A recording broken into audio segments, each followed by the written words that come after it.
ನಮಸ್ತೆ ರೀ ಎಲ್ಲರಿಗೂ. Welcome to Chethu's kitchen. ಇವತ್ತು ನಾನು ಮೋದಕನ ಯಾವ ಥರ ಮಾಡಬೇಕು ಅಂತ ತೋರಿಸ್ಕೊಡ್ತಾ ಇದ್ದೀನಿ. ನಾನು ಇದರಿಂದ 1.5 ಕಪ್ಪಷ್ಟು ಗೋಧಿ ಹಿಟ್ಟನ್ನು ತೊಗೊಂಡಿದ್ದೀನಿ. ಹಾಗೆ ರುಚಿಗೆ ತಕ್ಕಷ್ಟು ಉಪ್ಪು, 1 ಟೇಬಲ್ ಸ್ಪೂನ್ ಎಣ್ಣೆ ಹಾಕ್ಕೊಂಡ್ಬಿಟ್ಟು ಇದನ್ನು ಗೋಧಿ ಹಿಟ್ಟು ಯಾವ ಥರ ಕಲಿಸ್ಕೊತೀವಲ್ಲ ಚಪಾತಿಗೆ, ಅದೇ ಥರ ಕಲಿಸ್ಕೊತೀನಿ ನಾನು. ಹಿಟ್ಟನ್ನು ಕಲಿಸ್ಕೋಬೇಕಾದ್ರೆ ಸ್ವಲ್ಪ ಗಟ್ಟಿಯಾಗಿ ಕಲಿಸ್ಕೊಳ್ಳಿ. ಯಾಕಂದರೆ ಸ್ಟಾರ್ಟಿಂಗಲ್ಲಿ ನೀವು ಜಾಸ್ತಿ ನೀರು ಹಾಕಿ ಮಿದು ಮಾಡ್ಕೊಂಡ್ಬಿಟ್ರೆ ನೀವು ಮೋದಕನ ಮಾಡ್ಕೋಬೇಕಾದ್ರೆ ಅದು ಸರಿ ಹೋಗಲ್ಲ. ಸೊ ಹಂಗಾಗಿ ನೀವು ಹಿಟ್ಟನ್ನು ಗಟ್ಟಿಯಾಗಿ ನಾದ್ಕೊಳ್ಬೇಕು. ಹಾಗೆ ಇದು ಹಿಟ್ಟು ನಾದಿ ಮುಗೀತು. ಇವಾಗ ಸ್ವಲ್ಪ ಇದಕ್ಕೆ ಎಣ್ಣೆ ಹಚ್ಚಿ ಇದನ್ನು ಒಂದು 15 ಮಿನಿಟ್ಸು ಹಿಟ್ಟು ನೆನೆಯೋದಕ್ಕೆ ಅಂತ ನಾನು ಒಂದು ಪ್ಲೇಟ್ ಮುಚ್ಚಿ ಬಿಡ್ತೀನಿ. ಇವಾಗ ಒಂದು 3 ಏಲಕ್ಕಿ, ಹಾಗೆ ಒಂದು 4 ಲವಂಗ, 1 ಅಥವಾ 2 ಕರಿಕಾಳನ್ನು ತಗೊಳ್ಳಿ. ಇದನ್ನು ಕುಟ್ಟಿ ಪುಡಿ ಮಾಡಿ ಇಟ್ಕೊಳ್ಬೇಕು ನಾವು. ಸೊ ಅದಕ್ಕೋಸ್ಕರ ತೋರಿಸ್ತಾ ಇದ್ದೀನಿ. ಇವಾಗ ಒಂದು ಬೇರೆ ಪಾತ್ರೆ ತೊಗೊಂಡ್ಬಿಟ್ಟು ಇದಕ್ಕೆ ಒಂದು ಪೂರ್ತಿ ಫುಲ್ ತುಂಬುವಷ್ಟು ನಾನು ಮೇಲೆ ಬಂದಿದೆ ತುಂಬಿ ಅಷ್ಟು ಒಣ ಕೊಬ್ಬರಿ ತೊಗೊಂಡಿದ್ದೀನಿ ನಾನು. ಹಸಿ ಕೊಬ್ಬರಿ ಮಾಡೋದಿದ್ರೂ ಕೂಡ ಸೇಮ್ ಪ್ರೊಸೀಜರು. 1 ಕಪ್ಪಿಗೆ ಒಂಚೂರು ಕಡಿಮೆ ಇದೆ ನೋಡು, ಒಂದು 3/4 ಕಪ್ಪಷ್ಟು ನಾನು ಬೆಲ್ಲ ತೊಗೊಂಡಿದ್ದೀನಿ. ನೋಡಿದ್ರಲ್ಲ ನೀವು, ಒಂದು ಫುಲ್ ನಾನು ಎಷ್ಟು ಕೊಬ್ಬರಿ ತೊಗೊಂಡಿದ್ದೆ ಅಷ್ಟು ನಾನು ಬೆಲ್ಲನ ಹಾಕಿಲ್ಲ. ಕುಟ್ಟಿ ಪುಡಿ ಮಾಡಿ ಇಟ್ಕೊಂಡಿರೋ ಬೆಲ್ಲ ಅದು. 1 ಕಪ್ಪಿಗೆ ಎಷ್ಟಿದೆ, ಒಂದು ಸ್ವಲ್ಪ ಕಡಿಮೆ ಇದೆ, ಅಂದರೆ 3/4 ಕಪ್ಪಷ್ಟು ಬೆಲ್ಲ ಇದೆ.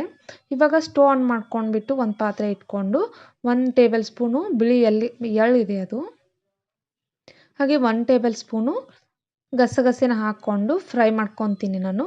ಗಸಗಸೆ ಕಲರು ಬ್ರೌನ್ ಕಲರ್ ಬರಬೇಕು, ಹಾಗೆ ಎಳ್ಳು ಚಟಪಟ ಅನ್ನಬೇಕು.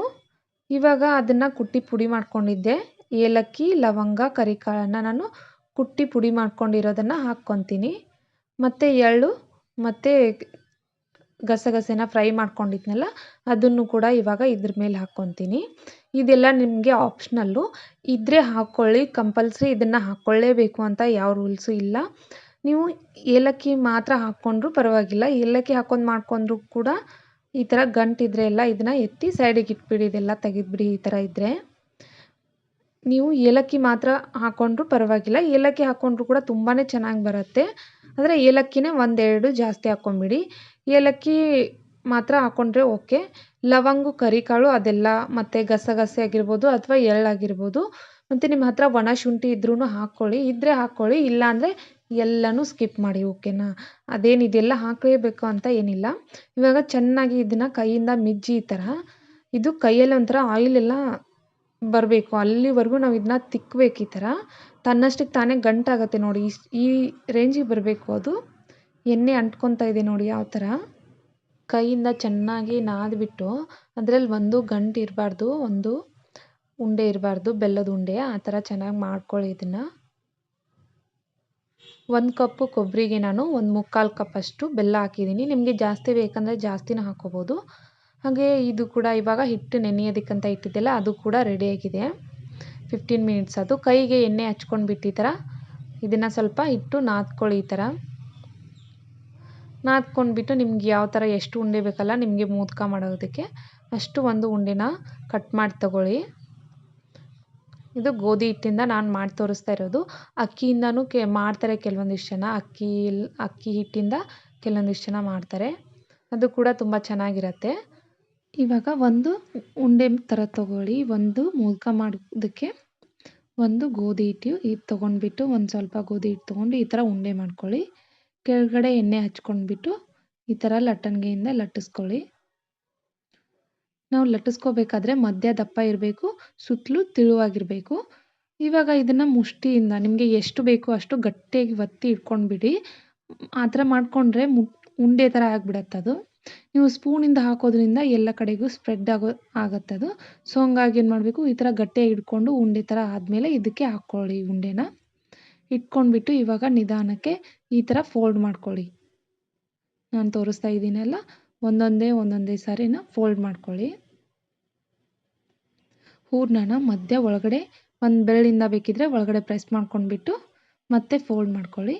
ಇವಾಗ ಎಲ್ಲನೂ ಸೇರಿಸಿ ಒಂದು ಸರಿ ಗಟ್ಟಿಯಾಗಿ ಈ ಥರ ಪ್ರೆಸ್ ಮಾಡಿಕೊಂಡ್ರೆ ಮುಗೀತು. ಎಲ್ಲನೂ ಈ ಥರ ಪ್ರೆಸ್ ಮಾಡ್ಕೊಂಡ್ಬಿಟ್ರೆ ಮುಗೀತು.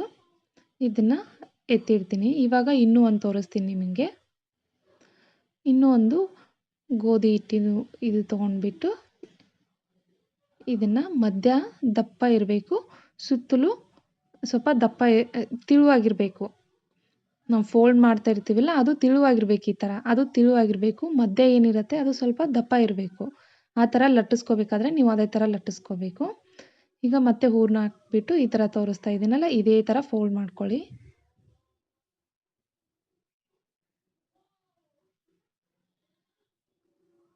ಇದೇ ಥರ ಆಯಿತು. ಇಷ್ಟೇ, ತುಂಬ ಸಿಂಪಲ್ಲಾಗಿದೆ. ನೀವು ಮಾಡ್ತಾ ಟ್ರೈ ಮಾಡಿದರೆ ಬರುತ್ತೆ. ಒಂದು ಪಾತ್ರೆ ತೊಗೊಂಡ್ಬಿಟ್ಟು ನಾನು ಅದಕ್ಕೆ ಅರ್ಧಕ್ಕಿಂತ ಜಾಸ್ತಿ ನೀರು ಹಾಕ್ಕೊಂಡಿದ್ದೀನಿ. ಎಷ್ಟು? ಅರ್ಧಕ್ಕಿಂತ ಜಾಸ್ತಿ ನೀರು ಹಾಕ್ಕೊಂಡಿದ್ದೀನಿ. ಹಾಗೆ ಒಂದು ಕಾಟನ್ ಬಟ್ಟೆ ತೊಗೊಂಡಿದ್ದೀನಿ. ಇದು ಪಾತ್ರೆ ಬಂದು ಒಂದು ವೈಟ್ ಕಲರ್ ಪಾತ್ರೆಯಲ್ಲೇ ನೀರು ಹಾಕ್ಕೊಳ್ಳಿ. ಒಂದು ಅಲ್ಯೂಮಿನಿಯಂ ಪಾತ್ರೆಯಲ್ಲಿ ಅರ್ಧಕ್ಕಿಂತ ಜಾಸ್ತಿ ನೀವು ನೀರು ತೊಗೊಳ್ಬೇಕು. ಹಾಗೆ ಈ ಬಟ್ಟೆನ ಒಂದು ಕಾಟನ್ ಬಟ್ಟೆ ಕರ್ಚೀಫ್ ತೊಗೊಂಡಿದ್ದೀನಿ ನಾನು. ನಿಮಗೆ ಯಾವ್ದು ಕಾಟನ್ ಸರಿ ಹೋಗುತ್ತೆ ಅದನ್ನೇ ತೊಗೊಳ್ಳಿ. ಈ ಥರ ಗಂಟು ಹಾಕ್ಕೊಳ್ತಾ ಇದ್ದೀನಿ. ನೀವು ಬೇಕಿದ್ರೆ ಇದನ್ನು ನೀರಲ್ಲಿ ಒದ್ದೆ ಮಾಡ್ಕೊಂಡು ಬೇಕಿದ್ರೆ ಈ ಥರ ಕಟ್ಕೋಬೋದು. ಯಾಕಂದರೆ ನೀರಲ್ಲಿ ಒದ್ದೆ ಮಾಡಿ ಈ ಬಟ್ಟೆನ ಕಟ್ಟೋದ್ರಿಂದ ಇನ್ನೂ ಜಾಸ್ತಿ ಹೆಲ್ಪ್ ಆಗುತ್ತೆ. ಸೊ ನೀವು ಅದೇ ಥರ ಮಾಡಿ. ನಾನು ಆ ಥರ ಮಾಡೋದಕ್ಕೆ ಹೋಗಿಲ್ಲ. ನೀವು ಬೇಕಿದ್ರೆ ಅದೇ ಥರ ಮಾಡಿ. ಇವಾಗ ಅರ್ಧಕ್ಕಿಂತ ಜಾಸ್ತಿ ನೀರು ಹಾಕಿದ್ದೀನಿ ನಾನು. ಆಮೇಲೆ ಒಂದು ಕರ್ಚೀಫ್ನ ಸಹಾಯದಿಂದ ಕಟ್ಟಿದ್ದೀನಿ ನಾನು. ನೀವು ಬೇಕಿದ್ರೆ ಕುಕ್ಕರಲ್ಲಿ ಕೂಡ ಮಾಡ್ಕೋಬೋದು. ನೀವು ಬೇಕಿದ್ರೆ ಇಡ್ಲಿ ಕುಕ್ಕರಲ್ಲೂ ಕೂಡ ಕೆಲವೊಂದಿಷ್ಟು ಜನ ಮಾಡ್ಕೊತಾರೆ. ಆ ಥರನೂ ಮಾಡ್ಕೊಳ್ಳಿ. ನಾನು ಇವಾಗ ಸ್ಟವ್ ಆನ್ ಮಾಡಿಕೊಂಡು ಇಟ್ಕೊಂಡಿದ್ದೀನಿ. ಈ ಥರ ಬಟ್ಟೆ ಎಲ್ಲ ಯಾವುದೂ ಹೊರಗಡೆ ಬರಬಾರ್ದು. ಆ ಥರ ನೀವು ಒಳಗಡೆ ಅದನ್ನು ಒತ್ತಿ, ಅದನ್ನು ಮೇಲಕ್ಕೆ ಒತ್ತಿ. ಇವಾಗ ತಣ್ಣಗಿದೆ, ಸೊ ಹಂಗಾಗಿ ನಾನು ಕೈಯಿಂದನೇ ಮಾಡ್ತಾಯಿದ್ದೀನಿ. ನೀವು ಒಂಚೂರು ಬಟ್ಟೆ ಹೊರಗಡೆ ಬರಬಾರ್ದು. ಯಾಕಂದರೆ ಅದು ಕೆಲವೊಂದು ಸರಿ ಸುಟ್ಟೋಗೋ ಚಾನ್ಸಸ್ ಇರುತ್ತೆ, ಕೆಳಗಡೆ ಬಿಸಿ ಜಾಸ್ತಿ ತಾಕಿ. ಸೊ ಹಂಗಾಗಿ ನೀವು ಏನು ಮಾಡಬೇಕು, ಇವಾಗ ನಾನು ಇದಕ್ಕೆ ಕರೆಕ್ಟ್ ಆಗೋ ಒಂದು ಪ್ಲೇಟ್ನ ಮುಚ್ಚಿ ಅದನ್ನು ಸ್ಟೀಮ್ ಆಗೋದಕ್ಕೆ ಇಡ್ತೀನಿ. ಅದು ನೀರೆಲ್ಲ ಫುಲ್ ಕುದ್ದು ಅದೆಲ್ಲ ಮೇಲೆ ಬಟ್ಟೆ ಎಲ್ಲ ಒದ್ದೆ ಆಗಬೇಕಲ್ಲ, ಸೊ ಅಲ್ಲಿವರೆಗೂ ನಾನು ಇಡ್ತೀನಿ. ಸೊ ನೀವು ಏನು ಮಾಡಬೇಕು ಅಂದರೆ, ಬೇಕಿದ್ರೆ ಬಟ್ಟೆನ ಕಟ್ಟೋಕ್ಕಿಂತ ಮುಂಚೆನೇ ನೀವು ಇದನ್ನು ಒದ್ದೆ ಮಾಡಿ ಕಟ್ಕೊಂಡ್ಬಿಟ್ರೆ ಏನು ತೊಂದರೆನೂ ಇರಲ್ಲ. ಹಾಗೆ ನೀರು ಕುದಿಯೋಕ್ಕೆ ಶುರು ಮಾಡಿದ ಮೇಲೇ ನೀವು ಮೋದಕನ ಇದ್ರೊಳಗಡೆ ಇಡಿ. ಈ ಥರ ಎಲ್ಲನೂ ನಾನು ಸೆಟ್ ಮಾಡ್ಕೊತೀನಿ. ಈ ಥರ ಎಲ್ಲನೂ ಸೆಟ್ ಮಾಡಿಕೊಂಡು ಕುದ್ದಿ ಆದಮೇಲೇ ನೀವು ಈ ಮೋದಕ ಇಡಬೇಕು. ನೀರು ಕುದಿಯೋಕ್ಕಿಂತ ಮುಂಚೆ ಇಡೋದಕ್ಕೆ ಹೋಗಬೇಡಿ. ಹಾಗೆ ಇದನ್ನ 20ರಿಂದ 25 ನಿಮಿಷ ಮೀಡಿಯಮ್ ಫ್ಲೇಮಲ್ಲಿ ಬೇಯಿಸ್ಕೊಳ್ಳಿ. ಕಂಪಲ್ಸರಿ 25 ನಿಮಿಷ ಮೀಡಿಯಮ್ ಫ್ಲೇಮಲ್ಲಿ ಬೇಯಿಸ್ಕೋಬೇಕು. ಇವಾಗ ಮೋದಕ ಕೂಡ 25 ನಿಮಿಷ ಆದಮೇಲೆ ತೆಗಿತಾ ಇದ್ದೀನಿ. ರೆಡಿಯಾಗಿದೆ ಇದು ಕೂಡ. ಇವಾಗ ಮೋದಕ ರೆಡಿಯಾಗಿದೆ ಅಂತ ಹೇಗೆ ಗೊತ್ತಾಗುತ್ತೆ ಅಂದರೆ, ಕಲರ್ ಕಂಪ್ಲೀಟಾಗಿ ಚೇಂಜ್ ಆಗಿರುತ್ತೆ. ಹಾಗೆ ಬೇಕಿದ್ರೆ ನೀವು ಒಂದು ಚಾಕುವಿಂದ ನೀರಲ್ಲಿ ಅದ್ಬಿಟ್ಟು ನೀವು ಚುಚ್ಚಿ ನೋಡ್ಬೋದು. ಇವಾಗ ತುಂಬ ಸುಡ್ತಾ ಇದೆ, ಅದಕ್ಕೆ ಇದನ್ನು ಕೈಯಿಂದ ಮುಟ್ಟೋಕೆ ಆಗ್ತಾ ಇಲ್ಲ. ಸೊ ಹಂಗಾಗ್ಬಿಟ್ಟು ನೋಡಿಲೆ ತುಂಬ ಚೆನ್ನಾಗಿ ಮೋದಕ ಬಂದಿದೆ. ನಿಮಗೆ ಬರ್ತಾ ಇಲ್ಲ ಅಂತಂದರೆ ಒಂದು ಸ್ವಲ್ಪ ಈ ಥರ ನೀರು ಕೆಳಗಡೆ ಬಿಟ್ಕೊಳ್ಳಿ, ಅದಕ್ಕೆ ಆರಾಮಾಗಿ ಬಂದುಬಿಡುತ್ತೆ. ಇವಾಗ ಪರ್ಫೆಕ್ಟಾಗಿ ಈ ಥರ ಕೆಳಗಡೆಯಿಂದ ನೀರು ಬಿಟ್ಕೊಳ್ಳಿ. ಅದ್ರ ಮೇಲಲ್ಲ, ಬೇಕಿದ್ರೆ ಅದ್ರ ಕೆಳಗಡೆ ಇರುತ್ತಲ್ಲ ಬಟ್ಟೆ, ಆ ಬಟ್ಟೆಗೆ ಸ್ವಲ್ಪ ನೀರು ಹಾಕ್ಕೊಂಡ್ಬಿಟ್ರೆ ಈಸಿಯಾಗಿ ನೀವು ತೊಗೋಬೋದು. ಈ ಥರ ಏನಿಲ್ಲ, ಸ್ವಲ್ಪ ಕೆಳಗಡೆ ನೀರು ಹಾಕ್ಕೊಂಡ್ಬಿಟ್ರೆ ಬಂದೇ ಬರುತ್ತೆ. ತುಂಬ ಚೆನ್ನಾಗಿ ಮೋದಕ ಆಗಿದೆ. ಇದೇ ಥರ ನಾನು ಎಲ್ಲನೂ ತಕ್ಕೊತೀನಿ. ಪ್ಲೀಸ್ ನನ್ನ ಚಾನಲ್ಗೆ ಲೈಕ್, ಶೇರ್ ಆ್ಯಂಡ್ ಸಬ್ಸ್ಕ್ರೈಬ್ ಮಾಡೋದನ್ನು ಮರೆಯೋದಕ್ಕೆ ಹೋಗಬೇಡಿ ಅಂತ ಹೇಳ್ತಾ, ನನ್ನ ವಿಡಿಯೋ ನಿಮ್ಗೆ ಇಷ್ಟ ಆದರೆ ಒಂದು ಲೈಕ್ ಕೊಡಿ, ಹಾಗೆ ಸಬ್ಸ್ಕ್ರೈಬ್ ಮಾಡ್ಕೊಳ್ಳಿ ಅಂತ ಹೇಳ್ತಾ, thanks for watching and bye bye. ದಯಮಾಡಿ ಮೋದಕ ಬೇಯಿಸ್ಕೋ ಪಾತ್ರೆಯಲ್ಲಿ ನೀರು ಕಡಿಮೆ ಹಾಕೋಬೇಡಿ. ನೀರು ಕಡಿಮೆ ಹಾಕೊಂಡ್ರೆ ಪಾತ್ರೆ ಸೀದೋಗುತ್ತೆ. ಓಕೆನಾ?